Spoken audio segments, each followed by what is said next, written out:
78వ స్వాతంత్ర దినోత్సవ వేడుకలు వైఎస్ఆర్ కాంగ్రెస్ పార్టీ కేంద్ర కార్యాలయంలో ఘనంగా జరిగాయి. పార్టీ అధినేత వైఎస్ జగన్మోహన్ రెడ్డి జాతీయ జెండాను ఆవిష్కరించి జాతీయ నేతల చిత్రపటాలకు నివాళులైతే అర్పించడం జరిగింది. ఇక ఈ కార్యక్రమంలో వైఎస్ఆర్ కాంగ్రెస్ పార్టీ చెందినటువంటి మాజీ మంత్రులు, ఎమ్మెల్యేలు అయితే పాల్గొనడం జరిగింది. పార్టీ చెందినటువంటి అభిమానులు, కార్యకర్తలు కూడా పెద్ద సంఖ్యలో పాల్గొనగా వైఎస్ జగన్మోహన్ రెడ్డి జెండాని ఆవిష్కరించడం జరిగింది. అన్నా క్యాంటీన్ల పథకం గురించి వైఎస్ఆర్ కాంగ్రెస్ పార్టీ తన అభిప్రాయాన్ని వ్యక్తం చేయడం జరిగింది. వైసీపీ మాజీ మంత్రి అంబటి రాంబాబు అన్నా క్యాంటీన్ల గురించి మీడియాతో మాట్లాడుతూ కూడా కొన్ని కీలకమైనటువంటి ఆరోపణలు అయితే చేయడం జరిగింది.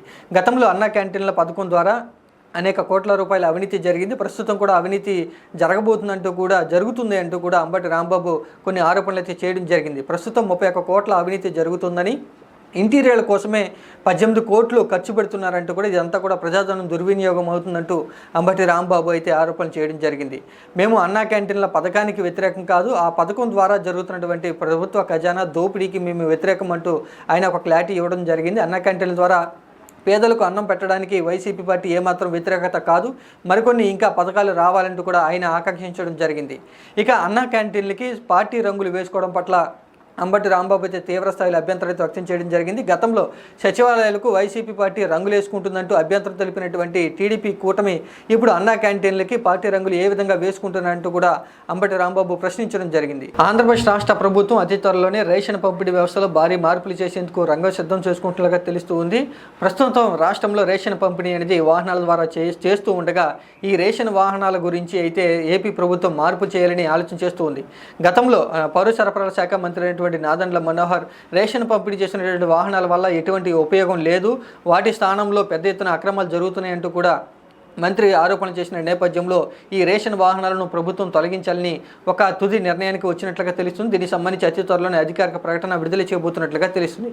ఇక రేషన్ వాహనాలను తొలగించిన తర్వాత పూర్తి స్థాయిలో రాష్ట్ర వ్యాప్తంగా రేషన్ షాపుల వ్యవస్థను బలోపేతం చేసేందుకు నిర్ణయం తీసుకోబోతున్నట్లుగా తెలుస్తుంది. ప్రస్తుతం రాష్ట్ర వ్యాప్తంగా కూడా దాదాపుగా 30,000 పైచీలకు ఉన్నటువంటి రేషన్ షాపులకు అదనంగా మరికొన్ని కొత్త రేషన్ షాపులు ఓపెన్ చేయాలని ప్రభుత్వం నిర్ణయం తీసుకున్నట్లుగా తెలుస్తుంది. కొత్తగా 4,000 రేషన్ షాపులు ఓపెన్ చేయాలని ప్రభుత్వం నిర్ణయం తీసుకోవడం, దానికి సంబంధించి అధికారులు కసరత్తులు చేస్తున్నట్లుగా తెలుస్తుంది. ఇక రేషన్ షాపులు ఉండి డీలర్లు లేనటువంటి షాపుల్లో కొత్త డీలర్లను కూడా నియమించేందుకు ప్రభుత్వం ఏర్పాట్లు చేస్తున్నట్లుగా తెలుస్తుంది. రాష్ట్ర వ్యాప్తంగా 6,000 పైచీలకు కొత్త డీలర్లు కావాలని ప్రభుత్వం వద్ద ప్రతిపాదనలు ఉన్నట్లుగా తెలుస్తుంది. పొంగనూరు నియోజకవర్గ ఎమ్మెల్యే పెద్దిరెడ్డి రామచంద్రరెడ్డి తన మీద వస్తున్నటువంటి వార్తలకు సంబంధించి కొంత క్లారిటీ అయితే ఇవ్వడం జరిగింది. ఇటీవల హైకోర్టు పెద్దిరెడ్డి రామచంద్రరెడ్డికి నోటీసులు జారీ చేసింది. ఆయన శాసనసభ సభ్యత్వాన్ని రద్దు చేసేందుకు హైకోర్టు నోటీసులు జారీ చేసి వివరణ కోరిందంటూ కూడా వార్తలు వస్తున్న నేపథ్యంలో వీటన్నింటిని కూడా ఆయన కొట్టివేయడం జరిగింది.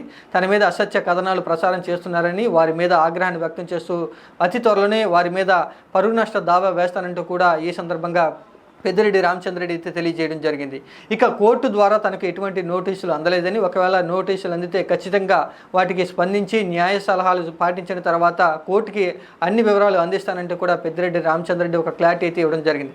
అయితే తన మీద ఈ కోర్టు నోటీసులకు సంబంధించి అసత్య కథనాలు ప్రసారం చేస్తున్నటువంటి వారందరి మీద కూడా ఖచ్చితంగా చర్యలు తీసుకుంటారని, పరువు నష్ట దావా వేస్తానంటూ కూడా పెద్దిరెడ్డి ఈ నోటీసులకు సంబంధించి క్లారిటీ ఇవ్వడం జరిగింది. ఇక కూటమి ప్రభుత్వం అధికారంలోకి వచ్చిన దగ్గర నుంచి రాష్ట్రంలో శాంతి భద్రతలు పూర్తిగా దెబ్బతిన్నాయని, రాష్ట్రంలో శాంతి భద్రతలు ఏ విధంగా ఉన్నాయో వివిధ సంఘటనలు చూస్తే ఖచ్చితంగా అర్థమవుతుందంటూ కూడా ఆయన ప్రభుత్వం మీద విమర్శలు అయితే చేయడం జరిగింది. ఇక ఆరోగ్య పరిస్థితి విషయాన్ని ప్రభుత్వం ఏమాత్రం కూడా పట్టించుకోవట్లేదని, కేవలం 2 నెలల్లోనే 2,500 కోట్ల పైచీలకు ఆరోగ్యశ్రీ బిల్లులు ప్రభుత్వం ఆసుపత్రులకు బకాయి చెల్లించట్లేదని, బకాయి పడిందంటూ కూడా ప్రభుత్వం మీద ఆయన విమర్శలు చేస్తూ ప్రజారోగ్య వ్యవస్థను కూటమి ప్రభుత్వం రోడ్డున పడేసిందని, పేదవారు డబ్బులు చెల్లించి వైద్యాన్ని కొనుక్కునే పరిస్థితికి ప్రభుత్వం దిగదార్చిందంటూ కూడా ఆయన ప్రభుత్వం మీద తీవ్రస్థాయిలో విమర్శలు అయితే గుప్పించడం జరిగింది. స్వాతంత్ర దినోత్సవ వేడుకల సందర్భంగా ఏపీ ముఖ్యమంత్రి నారా చంద్రబాబు నాయుడు రాష్ట్ర ప్రజలకు కొత్త శుభవార్త అయితే అందించడం జరిగింది. అతి త్వరలోనే సూపర్ 6 పథకాలను అమలు చేయబోతున్నామని, మొత్తంగా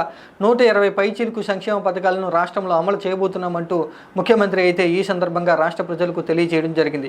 ఇక గతంలో 2014 నుంచి 2019 వరకు ఏపీలో అధికారంలో ఉన్నటువంటి తెలుగుదేశం పార్టీ ప్రభుత్వం రాష్ట్రాన్ని అన్ని విధాలుగా ముందుకు తీసుకువెళ్ళిందని, కానీ 19 నుంచి 24 వరకు ఒక్క ఛాన్స్ అంటూ అధికారంలోకి వచ్చినటువంటి గత ప్రభుత్వం రాష్ట్రాన్ని పూర్తిగా నాశనం చేసిందని, శాంతి భద్రతలు పూర్తిగా అదుపు తప్పాయని, ఇప్పుడు కూటమి ప్రభుత్వం ఏర్పడిన తర్వాత రాష్ట్రాన్ని అన్ని విధాలుగా కూడా ముందుకు తీసుకెళ్లేందుకు ప్రభుత్వం ఆలోచన చేస్తూ ఉంది. 100 రోజుల్లో అన్ని శాఖల మీద సమీక్ష సమావేశాలు నిర్వహించే ఉద్దేశంలో సమీక్షలు నిర్వహిస్తున్నామని, 100 రోజుల లక్ష్యాన్ని పెట్టుకుని ఆ దిశగా ముందుకు వెళ్తున్నామంటూ కూడా ముఖ్యమంత్రి నారా చంద్రబాబు నాయుడు అయితే ఈ సందర్భంగా తెలియజేయడం జరిగింది. ఇక సూపర్ 6 పథకాలకు సంబంధించి కూడా విమర్శలు వస్తున్న నేపథ్యం, ఎన్నికల సమయంలో పెద్ద ఎత్తున కూడా సంక్షేమ పథకాలు హామీలు ఇచ్చినటువంటి నేపథ్యంలో అతి త్వరలోనే ఈ పథకాలన్నింటిని కూడా అమలు చేయబోతున్నామని, దాదాపుగా 120 పైచలకు సంక్షేమ పథకాలను అమలు చేసేందుకు ప్రభుత్వం రెడీగా ఉంది అంటూ కూడా నారా చంద్రబాబు నాయుడు సంకేతాలు అయితే ఇవ్వడం జరిగింది. స్వాతంత్ర దినోత్సవం సందర్భంగా ఈ రోజున విజయవాడలోని గవర్నర్ నివాసం వద్ద, రాజ్ భవన్ వద్ద ఎట్ హోమ్ కార్యక్రమం అయితే ఘనంగా నిర్వహించడం జరిగింది. ఈ కార్యక్రమానికి ముఖ్యమంత్రి నారా చంద్రబాబు నాయుడు, డిప్యూటీ సీఎం పవన్ కళ్యాణ్తో పాటుగా పలువురు మంత్రులు, ఎమ్మెల్యేలు కూడా హాజరు కావడం జరిగింది. ఇక ఈ కార్యక్రమానికి వైఎస్ఆర్ కాంగ్రెస్ పార్టీ నుంచి ఎవరు కూడా ప్రతినిధులు హాజరు కాలేదు. వివిధ రాజకీయ పార్టీలకు చెందినటువంటి ప్రతినిధులు కూడా ఈ కార్యక్రమానికి హాజరు కావడం జరిగింది. ఇక పలువురు న్యాయవాదులు, న్యాయమూర్తులతో పాటుగా స్వచ్ఛంద సంస్థలకు చెందిన ప్రతినిధులు కూడా ఈ ఎట్ హోమ్ కార్యక్రమానికి హాజరు కావడం జరిగింది. ఏపీ ముఖ్యమంత్రి నారా చంద్రబాబు నాయుడు అన్నా క్యాంటీన్ల ప్రారంభోత్సవం సందర్భంగా ప్రజలు ముందుకు వచ్చి అన్నా క్యాంటీన్ల నిర్వహణకు విరాళాలు ఇవ్వాలంటూ కోరడంపై వైఎస్ఆర్ కాంగ్రెస్ పార్టీ తీవ్రస్థాయిలో అభ్యంతరాన్ని, విమర్శలు అయితే చేస్తూ ఉంది. అన్నా క్యాంటీన్లు మేమే నిర్వహిస్తామంటూ గొప్పలు చెప్పుకున్నటువంటి నారా చంద్రబాబు నాయుడు తీరా క్యాంటీన్లు ఏర్పాటు చేసి ఇప్పుడు ప్రజలు విరాళాలు ఇవ్వాలి అంటూ కోరడం అనేది విచిత్రంగా ఉంది అంటూ వైసీపీ పార్టీ ట్విట్టర్ వేదికగా ఒక పోస్టును పెడుతూ కూడా విమర్శలు అయితే గుప్పించడం జరిగింది. ఇక అన్నా క్యాంటీన్లకు పార్టీ రంగులు వేసుకోవాలి, క్రెడిట్ అంతా కూడా చంద్రబాబు నాయుడు తీసుకుని చందాలు ప్రజలు ఇవ్వాలా అంటూ కూడా వైసీపీ పార్టీ ప్రశ్నిస్తూ ఉంది. ఇక అన్నా క్యాంటీన్ల ప్రారంభోత్సవ సందర్భంగా అన్నా క్యాంటీన్ల విషయంలో ప్రజలు భాగం పంచుకోవాలి అంటూ, ప్రజలు విరాళాలు ఇచ్చేందుకు దాతలు ముందుకు రావాలంటూ కూడా నారా చంద్రబాబు నాయుడు కోరడం జరిగింది. ఎన్టీఆర్ వైద్య సేవ, ఆరోగ్యశ్రీ సేవలను నిలిపివేస్తున్నామంటూ నెట్వర్క్ ఆసుపత్రులు నిన్నటి రోజున ప్రకటించడం, ఈ రోజు నుంచి సమ్మె అయితే రాష్ట్రంలో కొనసాగుతూ ఉంది. రాష్ట్ర ప్రభుత్వం బిల్లులు చెల్లించకపోవడంతో మేము సమ్మె చేస్తున్నామంటూ కూడా నిన్నటి రోజున నెట్వర్క్ ఆసుపత్రుల అసోసియేషన్ ప్రభుత్వానికి లేఖ రాయటం, ఈరోజు ఉదయం నుంచి కూడా సమ్మె కొనసాగిస్తూ ఉండడంతో నెట్వర్క్ ఆసుపత్రుల్లో ఆరోగ్యశ్రీ సేవలకైతే అంతరాయం కలుగుతూ ఉంది. మొత్తంగా 2500 కోట్ల పైచిలకు పెండింగ్ బిల్లులు ఉండగా ప్రభుత్వం నిన్నటి రోజున 200 కోట్ల రూపాయలని చెల్లించడంతో నెట్వర్క్ ఆసుపత్రులు ఏమాత్రం కూడా సంతృప్తి చెందట్లేదు. మరికొద్ది రోజుల్లోనే 300 కోట్లు చెల్లిస్తామంటూ కూడా రాష్ట్ర ప్రభుత్వం చెప్తూ ఉన్నా కూడా నెట్వర్క్ ఆసుపత్రులు సమ్మె చేసేందుకు ముందుకు వెళ్ళడం జరిగింది.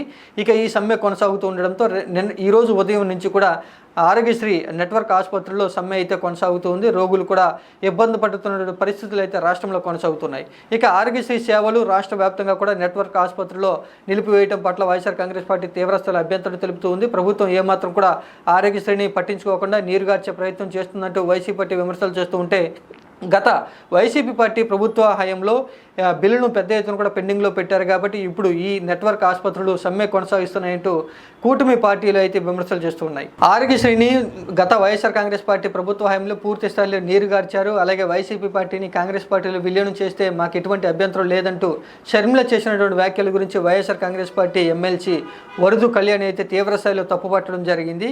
గతంలో వైఎస్ జగన్మోహన్ రెడ్డి ఉన్నప్పుడు ఆరోగ్యశ్రీ సేవలు ఎలా ఉన్నాయి, ఇప్పుడు కూటమి ప్రభుత్వం వచ్చిన తర్వాత ఆరోగ్యశ్రీ ఏ విధంగా ఉందో ఒకసారి వైఎస్ షర్మిల ఆలోచన చేసుకోవాలని, నారా చంద్రబాబు నాయుడు ఇచ్చినటువంటి స్క్రిప్ట్ ప్రకారమే ఆరోగ్యశ్రీ పథకం గురించి షర్మిల వైఎస్ జగన్మోహన్ రెడ్డిని విమర్శిస్తున్నారంటూ కూడా వరదు కళ్యాణ్ అయితే షర్మిల మీద తీవ్రస్థాయిలో విమర్శలు అయితే గుప్పించడం జరిగింది. గతంలో వైఎస్ జగన్మోహన్ రెడ్డి ముఖ్యమంత్రి ఉన్నప్పుడు ఆరోగ్యశ్రీ కార్డు యొక్క పరిధిని 25 లక్షలకు కూడా పెంచారనే విషయాన్ని అయితే వరదు కళ్యాణ్ అయితే గుర్తు చేయడం జరిగింది. ఇప్పుడు వైఎస్ షర్మిల నారా చంద్రబాబు యొక్క అభిమాన సంఘం అధ్యక్షురాలుగా మాట్లాడుతూ ఉన్నారు. కూటమి ప్రభుత్వాన్ని విమర్శించాల్సింది పోయి వైఎస్ జగన్మోహన్ రెడ్డిని విమర్శించుతూ ఉండడంతో వైఎస్ షర్మిల యొక్క నిజస్వరూపం ఏమిటో రాష్ట్ర ప్రజలందరికీ కూడా తెలుస్తుందంటూ కూడా ఓ ఎమ్మెల్సీ అయితే తీవ్రస్థాయిలో అభ్యంతరాన్ని వ్యక్తం చేయడం జరిగింది. తెలంగాణ రాష్ట్రంలో కాంగ్రెస్ ప్రభుత్వం అయితే 1,50,000 నుంచి 2 లక్షల వరకు ఉన్నటువంటి రైతు రుణమాఫీ బకాయిలకైతే నిధులు విడుదల చేస్తుంది. ఈ రోజున ముఖ్యమంత్రి రేవంత్ రెడ్డి నిధులను విడుదల చేస్తూ కూడా రైతులకు ఇచ్చినటువంటి రైతు రుణమాఫీ హామీలను కాంగ్రెస్ ప్రభుత్వం నిలబెట్టుకుందని, దానికి సంబంధించి రైతు రుణమాఫీని పూర్తి స్థాయిలో చేశామంటూ కూడా రేవంత్ రెడ్డి అయితే ఈ సందర్భంగా తెలియజేయడం జరిగింది. ఇక కాంగ్రెస్ ప్రభుత్వం చేసినటువంటి రైతు రుణమాఫీ గురించి కేటీఆర్ తీవ్రస్థాయిలో అభ్యంతరం వ్యక్తం చేయడం జరిగింది.